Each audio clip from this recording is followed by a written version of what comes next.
Hey there folks, this is Doug and I'm going to give you an update on our chicken tower. Carrie's not with us, she's off on visiting the relatives, so it's just me.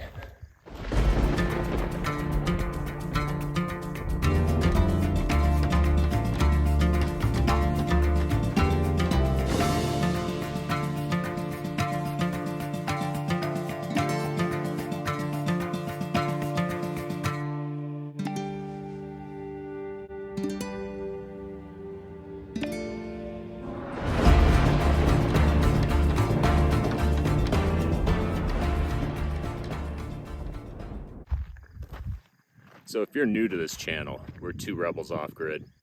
We left Colorado as fast as we could. We sold almost everything and we came and found our little piece of heaven here in Arizona, particularly in Cochise, Arizona, where we're building things. So as you can tell, I've got some new wood up on top. We are starting to transition into doing the roof. I don't yet know quite what I'm doing. It was about 6 months ago that I started doing the plans on this, and everything got tweaked, so to say.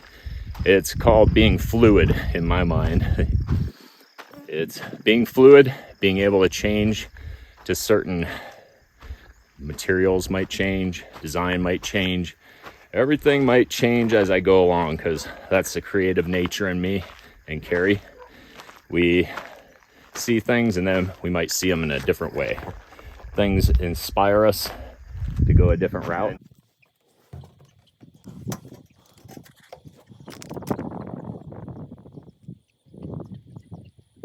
We've got the earth bags laid out for the most part. I still have 2 more rows to go, but that can't go up until our first rafters go up. Initially I was going to use plywood. And cut it at like a curve and double it up and make it strong and make a curved cement roof. But I began thinking about it, and it would have been possible. I decided to go with more of a pointed roof, particularly a pentagon. So 8-sided pentagon roof with, it's going to have lots of chicken wire on it. It's going to have lots of assorted metal fencing that I have around the place that we're not using. I'm going to staple it to those rafters. This is all hopeful. We're going to do this. Staple it to the rafters. I'm looking at this wood and I'm definitely going to have to buy more wood. This wood isn't looking like it's going to be strong enough to hold, maybe 200 pounds per section, 8 sections. So I'm going to have to double up the wood at some point. It took a while. It took us about 6 months.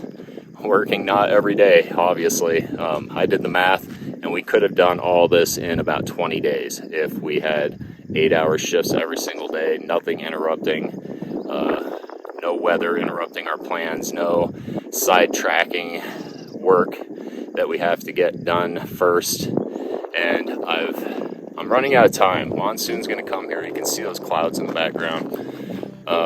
Monsoon is coming.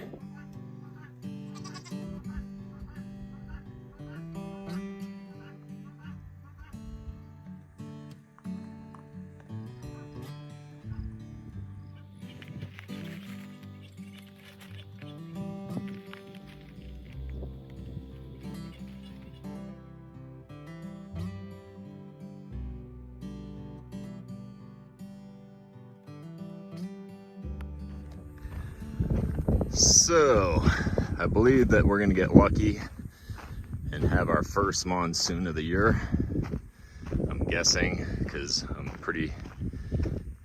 recognizing the signs from last year, like it always happens kind of around noonish, anywhere from like 11 to 1.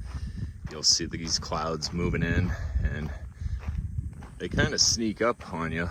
You probably don't realize it's happening around you until it's already like this, because you'll be like looking at these little puffy clouds coming in and then they form the bigger clouds and then they just get downright massive. And with that comes the very powerful nature of them. Comes to relieve the desert of its dryness. After a good 4 months now, I haven't seen a drop of rain. So everything's getting pretty dusty around here. I'm gonna tell you, along with these monsoons, I've been kind of excited that they're coming along, and I'm kind of upset a little bit too, because I'm not done with that chicken house up there. I would have rather had at least it covered with something before the monsoons came around, but you know, this is our first year out here. We're still gauging when we can work and when we cannot work, and like when the season to work is and when it isn't, and what we could be doing when it's raining and what we can be doing when it's dry. And so until we get that all figured out, we're kind of just winging this whole thing. But maybe a dozen videos ago, maybe even farther back, you can watch a video where I called it water management on your property, and we had this wash. I'm gonna bring you back here before we get a significant downfall. So I want to see if this is gonna work. I made 2 videos building this. One video is building the spillway, and one video was doing the water catchment area. But we hopefully will get enough rain today or sometime this week while I'm filming this video to bring in and see if this pond will hold water. For those who are new to our channel, we kind of do a bunch of permaculture stuff and building while we're doing that also. The building isn't really the most important thing to us. The most important thing is getting this property set up to how we're going to be able to manage it, and it'll work for us instead of against us. We won't be cursing the land, we'll be blessing it, you know. We got these clouds coming in. I took rock from up on that hill, all up here. Took it, brought it down, tractor load after tractor load. Came in, I scooped out this area right here, so it's really hard to see. I'm really anxious to see this fill with water. Water will come down this wash, come down into this pool, maybe circulate in here, aerate definitely. I still need to get some seeds or something planted out here, but you know, it's the beginning of monsoon, so as long as I get them in there soon, like in the next week, get some seeds down, we'll be good. If the bugs and the rodents don't take it off, or the birds. But that's why we plan on putting down, it's a numbers game. We're just going to throw down so much seed and hope that just 1 or 2 survive and grow and thrive. Strive, thrive, whatever. But yes, fills up this pool, comes up to this level spillway, comes across, cascades gently down this, goes across the road. Until we get rained on, we're not going to know the extent of this damage. We don't even know how fast this thing runs when it's monsoon. If it is pretty significant, I expect to have a little bit of this road away. But that's what we want. We want signs. It's like a sketch for what to do next. Because, you know, if the water puts in a pretty good cut through here, we know that that's where we want to reinforce it with rock, stone, stuff that's not as easy to be ground down. But then on this side, we have a sheet flow spreader. So the idea of this, the water comes over this, hits this, and just bounces off these rocks in all different directions until it eventually spreads out evenly and slowly, filling this pond, this first pond. And then it's going to come down here, and even if the water doesn't hold right here, it should slow it down. That's the whole point of doing this, is slowing down the water so it doesn't, so we can do stuff with it. Got a dam here to keep this bank from eroding, because I see that would have been a problem, maybe not today, but maybe 100 years from now or whatever. Another big speed bump right here going down into another pool. So we have another pool, another slow down berm here, slow down berm here. The water fills up, allegedly, goes over this one down the creek, where this is all I wanted to do for this year. I wanted to put in one water system and see how it works. And if this works, this will be the prototype for many of our washes, because we do have several of these. We at least have 4 that are like this one that cut through our property from north to south, and then it joins the big wash that's down there. There's not much we can do with the big wash, but if we slow down all the washes that contribute to the build-up speed of that big wash down there, we might slow that one down just a little bit. But it would be probably very unnoticeable at that level. But most of that wash is not on my property anyway, so it only affects my driving, my comings and goings off of our property, because we do have to cross that wash to get anywhere. But this year we're kind of going to be a little more prepared. Last year we kind of just made it safe. We didn't really get on our property till after the monsoons, and that was intentional because we really weren't ready to be trapped on this side of that wash. So this year we had supplies.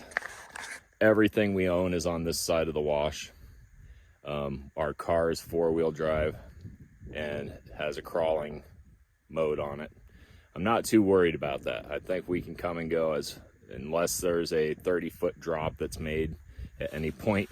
But even then, we got a tractor too. Remember, we didn't have a tractor last year. So we have tractor, we got 4-wheel drive. If I have to build a berm to get up and out of that wash, I can. So things are different this year. We should be all right. Knock on wood. Not a lot of wood around here to knock on though, so I'll knock on this rock right here. But yes, I just wanted to come down here before it all gets wet and show you what it looks like in the dry state. And this is absolutely bone dry. Like if you put your foot down on here, a little puff of dust goes up. That's how dry it is up out here. All right, so hopefully we can get some rain today, and if not, I'm expecting to get it sometime this week, because this is definitely the true signs of monsoon is here.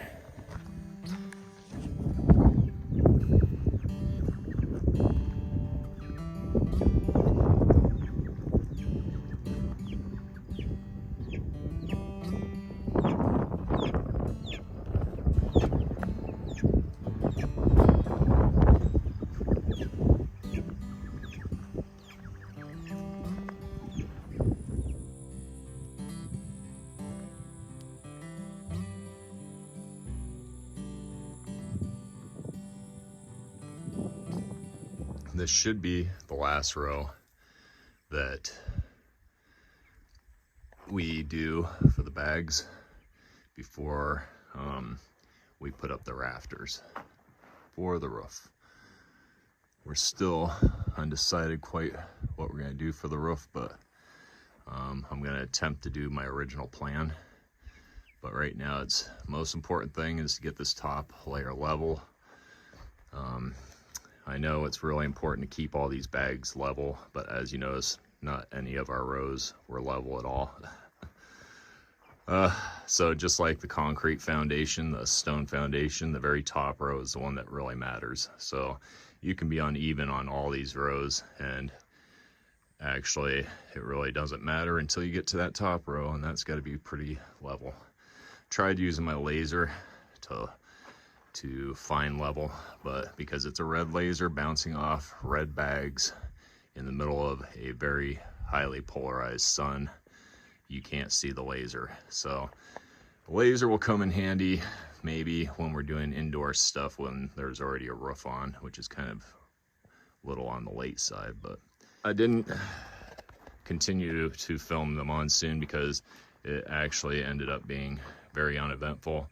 What water did land on the ground got quickly absorbed, and I believe it probably takes a few monsoon rains before the ground will refuse the water and actually go down and find its way to the washes, which is what I intended to show you guys, the after effect of monsoon and its effects upon washes. But nothing happened, so we'll probably show you that in another video. Kind of feel like I led you guys on, but this is important now. We can't focus on those monsoon rains so much as getting this done. Yeah, so that's what our take is on monsoon. Let's look at this building from a different angle. So one side's obviously higher, or taller wall, I should say. All sides have the same amount of bags, but one side has a foundation that sticks up quite a ways. And it is because of the foundation, obviously. It's a 4-foot foundation on one side, on the highest side. This side, it's almost level with the ground. You can see the boards sticking up there, barely, and you can see that I've moved the scaffolding up there. You can notice that the wall is now officially taller than the cistern is. That's ideal because we are going to collect rainwater on this roof. When it is done, the water will shed on all sides into a lime gutter that will come around. This side will have to be slightly higher, so that runoff will come down here and over here. And I might have to put some steps on that roof to slow down the torrential rain, so when it hits that roof, it just doesn't bounce off and fly onto the ground, but rather hit and slow down and go down maybe slight bumps and steps and stuff. So I'm messing around with a few ideas. I've been doing research. In the Bahamas, they have these white roofs, and they use slate and lime to do these roofs. Bermuda, I mean, not Bahamas, sorry. If Bermuda is in the Bahamas, then I'm not sorry. So you can see we got these 2 windows in here. We have a cistern, we have a roof line. We're going to put in the roof. We are going to ideally put a gutter, a drain pipe going from there directly in there. And that'll be just the first stage to this roof. Then in between these rafters, I'm going to put 2 more rows of bags. And then the rest is stapling chicken wire and stuff on that roof. But you're going to have to wait, guys, because I'm going to put the roof into a different video and save us all some time here. So we're not too confusing on what we're talking about. We're talking about monsoon and how it's making us work faster and having a sense of urgency. Once again, it seems like most of the things we do here on the homestead is out of urgency.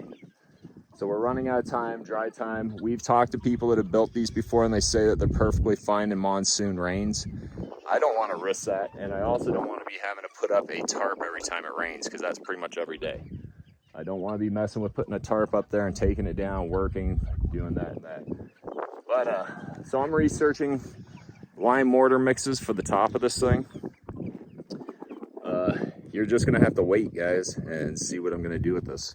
In the meantime, I might put out a side video here, take advantage of the time that Carrie's gone, and do maybe something a little more Doug-esque, or Dougie-freshest. But I think that's it. We have cleats that I put up there awaiting to accept the boards. The cleats will actually have 2 layers of sandbags holding those down, and then I got the hurricane strapping that's going to attach to that rafter.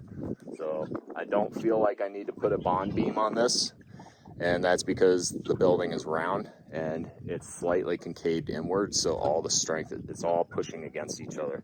The bond beam is mainly to attach the roof and the hurricane strapping together, but I'm going to attach hurricane strapping to the cleats and the rafters themselves, so that will all hold down. Plus I'm relying upon the weight of the roof to actually hold that sucker down. There's not going to be any actual lips hanging off the side of the building, so it's not going to have anything to catch the wind on. The roof is actually going to be tucked behind these 2 bags here, and that's what's going to make it a little more difficult. Harbor Freight will tell you 5 times while you're going out the door, if you buy 2 of these, don't stack them. All right, so that just tells you I'm not suggesting that you guys do this. Don't stack them. I've been up on scaffolding that was about 50 feet high before, so this is not too big of a deal. Although if I fell from it, I'd still hurt myself significantly. We're gonna set it up and see how it looks before I do any screwing it in to the little things that I got up there, those little cleats. We're just gonna have a look-see and see how this goes up. But like always, that's what I'm dreaming about, but dreams don't always come to fruition, so we'll see how it goes in the next video. You guys should be able to see what I've done with this roof, hopefully, and hopefully the heat goes down a little bit. I mean, it's been in the hundreds, over 100 degrees every day, and we're just dying here, guys. No air conditioning. We can run air conditioning, but we can only run it basically at night when it cools down. That's the only time where it's efficient to even use air conditioning. We could put some kind of sun cloth over top of the trailer to keep it cool. What I do to keep cool is I just stay out of the trailer during the day, basically. But I mean, you're all saying probably, why don't you hook up your solar system? We have a very robust solar system. We're not going to go into that until we set it up. I'm not going to set up that solar system because it is such a huge project to just assemble all that stuff, to get it into a storage and hook up all the wiring and put up. It's going to take me a month probably to set that thing up. And I don't want to set up something that I'm going to have to just take down. I'd rather just take this time, suck it up, enjoy this Arizona torrent of sunshine and heat. And next year we will be all that more thankful when we have the actual system hooked up. We are thankful we have ice. At least we go to the store and we buy ice. That's most important to me, is just have a nice big tall ice drink while I'm working, and probably multiple of those actually. But yeah, you can see the birds. They're getting bigger. And guys, I'm just rambling now.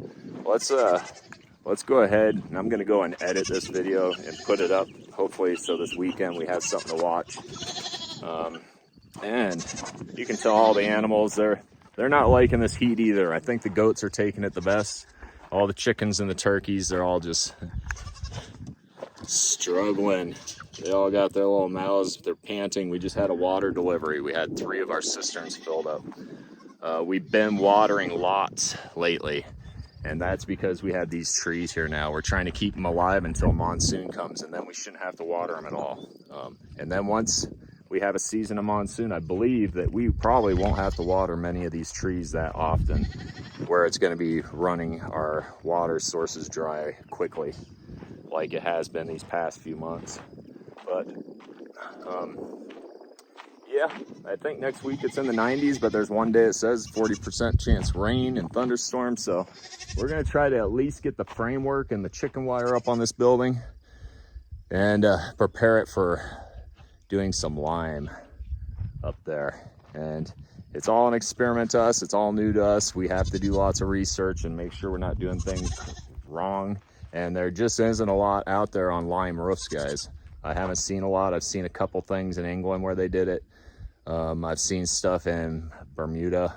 They did lime roofs. But other than that, there really isn't much information on that. And so we're kind of, this is all one big experimentation. I doubt that we will do this on the main house anyways.